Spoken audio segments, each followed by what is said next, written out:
An update to a story we brought to you on Friday.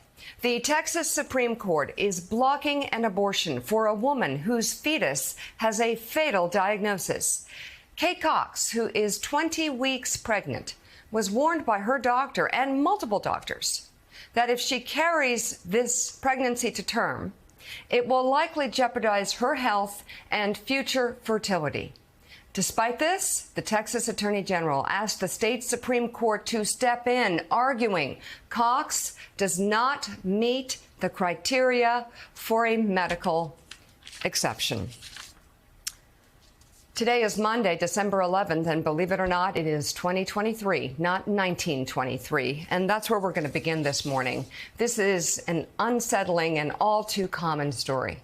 Once again, an aging white man faces indictments, is accused of covering up an affair, faced impeachment, and still his wrecking ball use of political power continues with brutal consequences on the lives of women. It sounds familiar. I'm actually not talking about Donald Trump. This time, it's another far-right Republican who considers it a compliment to be called Trumpy. After all, this man, according to Reuters, tried to sue Joe Biden over 50 times on issues including immigration and gun rights and a ton of other garbage. I'm talking, of course, about Texas Attorney General Ken Paxton. Paxton is so desperate to mimic Trump, so desperate for Trump's support that he led a lawsuit in 2020 to challenge the results of that year's election in Trump's favor. The Supreme Court, of course, quickly threw that out. But that's how desperate he is. The man is so desperate to mimic Trump that he behaves in a cruel, brutal fashion and won't back down until a ill woman is physically and emotionally destroyed. That woman, Kate Cox, and her health is in danger because of Ken Paxton, who is using laws against abortion, thank you, Donald Trump, Leonard Leo, and many others, to make sure her suffering is the most it can be. We gotta wake up. We need to wake the hell up. This country has lost so much already. Women have lost so much. Whether you're a Democrat or a Republican, a man or a woman, please look at the face of this moment in time. Kate Cox could be your daughter, your sister, your wife, you. Kate Cox is 31 and needs an abortion. Her physical and emotional well-being is in peril. Her developing fetus has trisomy 18, a rare chromosomal disorder that's likely to cause stillbirth. That's where she gives birth to a dead baby. Or her baby will barely survive the birth and then will die shortly after. She will watch her newborn, Kate will, suffer, gasp for air, and then die. There are also other risks. That's the reason she needs an abortion, of bringing this pregnancy to term, including making it impossible for Kate to ever have a baby again and to sterilize her. Kate needs that abortion now to protect her own health, too. She's been to the ER 4 times for severe cramps, leaking fluid, and elevated vital signs, according to her lawyer. And then, of course, there is the mental anguish. We're going through the loss of a child. There's no outcome here that I take home my healthy baby girl, so it's hard, So why isn't this woman in the OR right now getting the life-saving health care she needs?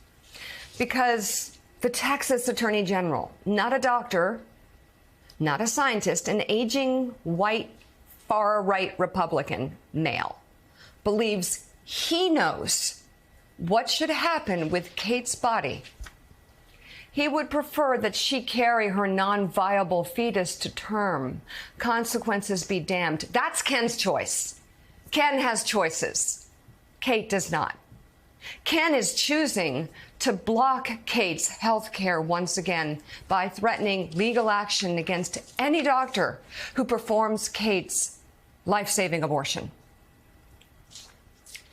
legal action against the hospital where the procedure happens, he wants to do that as well. So for Kate, a desperate mother in need of health care, the reason her body may lose its ability to have more children, the reason her young children have a sick, suffering mother, the reason her very life may be absolutely shattered and in danger, is because Ken Paxton is driving home the reality that we all must face. That because Trump and his cronies were able to destroy Roe, something he loves to brag about, we have no rights to protect ourselves in a situation like this.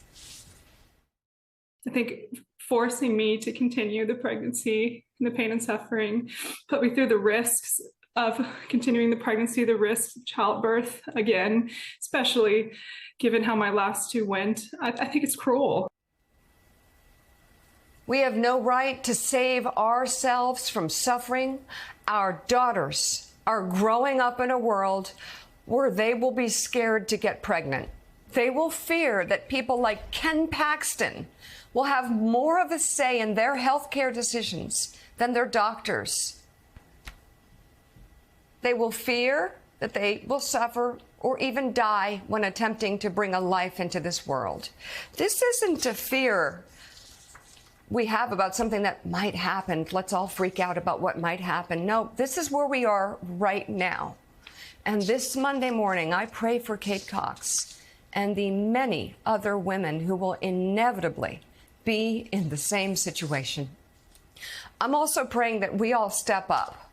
You may be a Republican. You may have voted for Trump thinking this all isn't so bad. It's worse. Wake up and consider voting with Kate in mind in the next presidential election. The choices may not be perfect. They may be far from perfect. I get that. What we're trying to save, though, is the ability to have choices and options in this country and to make those choices in a country that is a democracy.